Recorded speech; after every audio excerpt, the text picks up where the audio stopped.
and my buddy Christopher up in British Columbia, who's been a godsend for me. I mean, he's like me and him think so close alike philosophy wise, but he has helped me to see a lot of things about myself, and I've grown a lot. But bless his heart, we was talking about the Castaneda books a couple of years ago, and he said, "Have you ever read them all?" And I said, "No, I've read 2 or 3 of them, but that's a long time ago." So he got on the computer and ordered every book, used books, where it didn't cost him a whole bunch, and had them sent to me. Oh. Yeah, so it was last year, I think, or it might have been the year before last. I started from the original, The Teachings of Don Juan, and worked all the way up through The Wheel of Time. Read every one of them.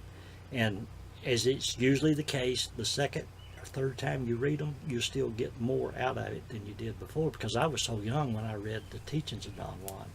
You know, I was in probably my late 20s, maybe early. I don't think I was 30 yet, but even though I got a lot out of it at the time, this go around you get more. So I go back through all the old books. Which I'm constantly thinking, which is probably why I overthink. I really need to work on just letting my brain just not think. Just be. Just being. Yeah. But I think that's part of the creativity. It just doesn't stop until it just explodes, and it doesn't stop. But I want to go back and reread Richard Bach. Oh, great. Yeah, one of my favorite authors. Because I don't know if I've read every book, but I'm pretty sure I've read almost every single book. Did you read the one that's called One?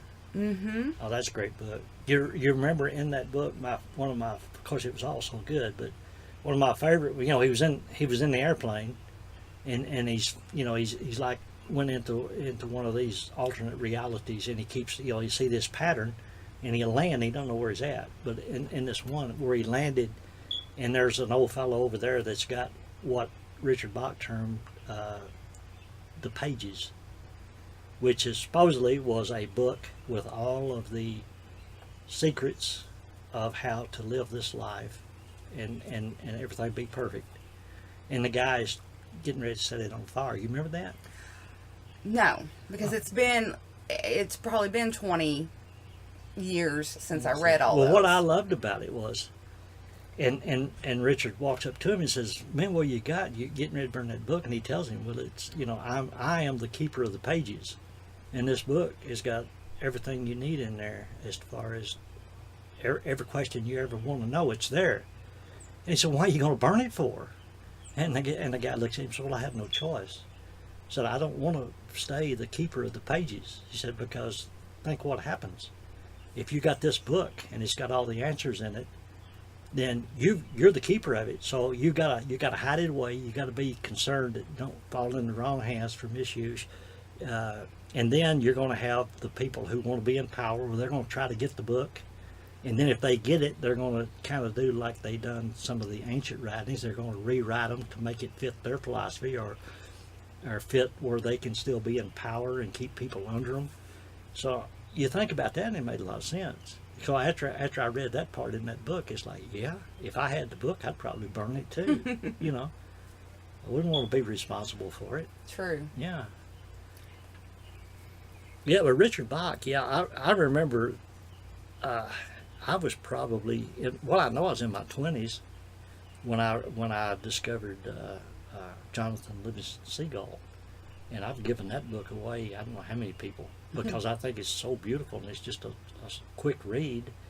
And I've given it to some people, and they actually get some good. And then some people, like I remember one guy I used to work with, I had the book with me down at the Greyhound station, was reading it, and I said, "You ever read Jonathan Livingston Seagull?" "No, that's just about an old seagull, ain't it?" I said, "Yeah, it is." And didn't go no further because I knew I'd be wasting my time. Yeah, Richard Bach, he was, yeah. I saw you got Illusions, and One. There was another beautiful book called The Bridge Across Forever. I got that one. That was a love story about him and his wife. And I love the Star Wars references in it. I don't recall the Star Wars I references. think they went on their first date to see Star Wars, or she Cool. calls him like Chewie or Wookiee or Yeah, something. yeah, that's ringing a bell. Yeah. Now I do remember that. Yeah, I do. And I tell you who another author of mine that I just absolutely love was Leo Buscaglia. You ever read any of his books? No. He was called the Hug Doctor. His parents immigrated from Europe. I don't know. I think it was Italy, maybe. I'm not sure on that.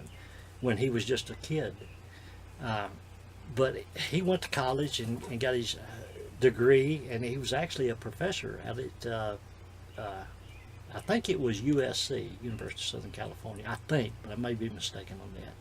But he had a class called Love, and that's all he taught, was teaching these students how to love people. And Leo was just like, wow, this man loves everything. And I remember reading some of his books, and this was back, when I lived in that old house down on Jarrett Street. And I wrote him a letter, and not expecting to hear back from him, but he actually sent me a letter back, and we corresponded back and forth for a little bit. And I thought, that's cool. Leo is like my hero. But he had so many good books. Bus 9 to Paradise, great book. Love, and I can't recall all the names of them, but man, it's like, that's what I want to be. I want to be like Leo. I want to love everybody, love everything, and just go from there. Leo was like me too. He's a little bit on the I hate to use the term weird. I got a friend of mine was trying to she was talking to Susan once about something or another, and talking about me, and she was trying to come up with words. She didn't want to say I was weird, so she come up with, well, he is a little peculiar. So I made a joke of that. Every time something would come up that, like, what are you watching on TV? I'm watching a show about these ancient astronauts. Instead of Susan saying, are you being a little, she'd start to say weird. And I said, no, I'm being peculiar. But Leo, he had, like, for one thing, and me, I love balloons.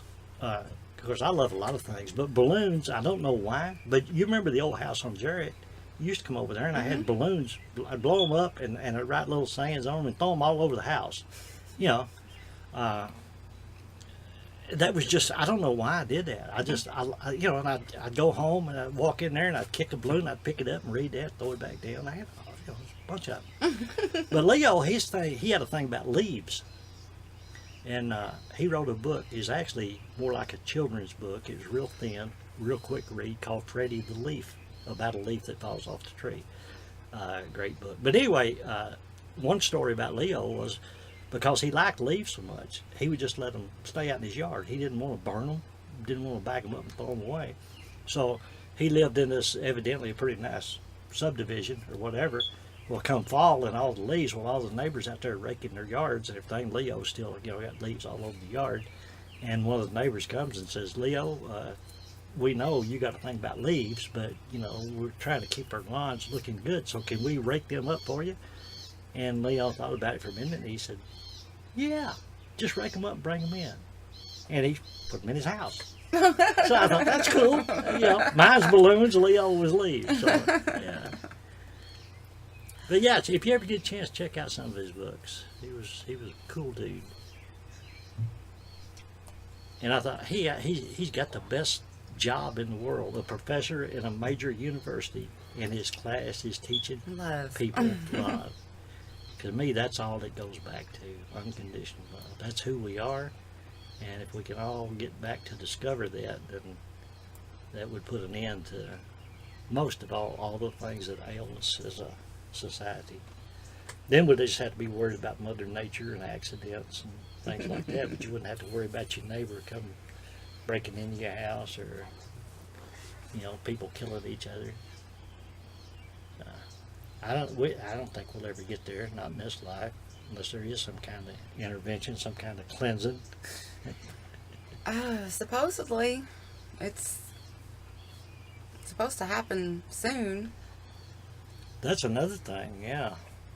It's supposed to happen soon. That's just like a lot of these things that I hear about, and these people will get on YouTube and write books. and they're talking about, well, the prophecies. Remember in 2012, the Mayan calendar run out, and there was all kinds of books, and people said, well, our world's going to end in 2012. And then I saw some YouTube videos about people who claim, the end is coming and there's going to be Armageddon and all that.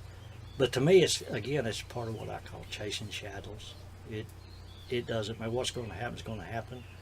I don't know what's going to happen.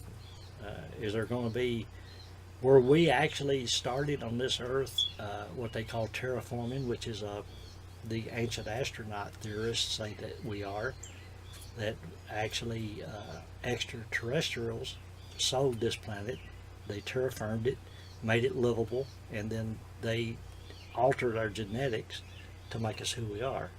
And again, I don't know if that's true or not, but the theorists, it makes sense if you look at it from their point of view. Right. It says, in the Bible, it says we made man out of our image.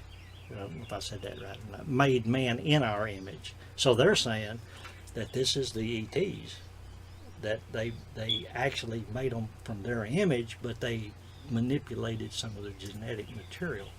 So is that true or not? I don't know. If you think it's true, then it is. To me, I don't care. It don't make no difference. I just know I'm here. Where I'm going, I'm not sure of that either, but I think I'm going somewhere. Other than crazy. Didn't the Mad Hatter say all the best people are? Well, yeah, I think so, because you use that term again. You put labels on people, because they don't think like you or act like you, so they're nuts, they're crazy, or they're peculiar, whatever term you use. It's just like every leaf out there. No two are exactly alike. Your fingerprints, nothing is exactly alike. So everything, even though we're all one, we're all a part of each other. So you chase all the shadows you want, and I tell people, that's great. That's part of what I consider your controlled folly. You need something to do in this life, right? Yeah. And I think it's innate in us to try to remember who we really are. That's why there's so much emphasis put on let's discover where we come from, because it's just, that's who we are. We're curious. But again, I don't think it's going to make any difference in the long run. It's like Don Juan talked about. It's all controlled folly. So when you die, none of this is going to make any difference anyway. So you can play with the illusions. You can chase all the shadows you want, and you can have a good time doing that. You can preach that philosophy if you want to. You can try to convince other people of that philosophy if you want to. Personally, I don't want to convince nobody of anything. Just people let me be who I want to be, and I'm going to let them be who they want to be. Did you get something? Yeah, I've got something in my eye. Yeah, I hate when them little gnats fly in your eye. I had that happen yesterday. Gosh. That's another thing. The people that believe in a God who created everything, it's like, well, if that's the case, and it could be, but he could have done it a little bit different. Leave the gnats out of it. Leave the mosquitoes out of it. Or the roaches. Yeah. But I guess everything's got its place. Mom and I were talking about ants, because we have them so bad. I can't get rid of them. It's one of the things. As a mom, I get so irritated. I'm like, just rinse your plates. Pick up after yourselves. I have a hard enough time picking up after me. Y'all are big enough to start doing this, and it just... I feel like I'm in a big soundproof bubble, and I'm just talking, and nobody can hear me. Oh, I know that feeling real well. That's why I'm trying now. The path I'm on now, I'm trying to learn not to talk as much, because it seemed like every time I open my mouth and start talking to somebody about something, I'll say something that's be misconstrued, misinterpreted, or whatever. So it's like, you know what? I'll just keep a lot of my opinions to myself. I have a really weird sense of humor. Yeah, I do too. And sometimes I like to turn things that are dark and not pleasant into something funny. Because you can either laugh or cry. There you go. I agree with that And philosophy. and since I like zombies and vampires and witches and Halloween and morbid, creepy stuff, I really think people take me wrong a lot. Probably do. Yeah. But yeah, if you can find the humor in whatever it is. And I got kind of a dark humor too. I remember watching a movie a long time ago. I don't remember what the name of the movie was now, but it was actually pretty violent. But the way it was so much dark humor in there that I couldn't help but chuckle. Sometimes I think, it's kind of a warped sense of humor.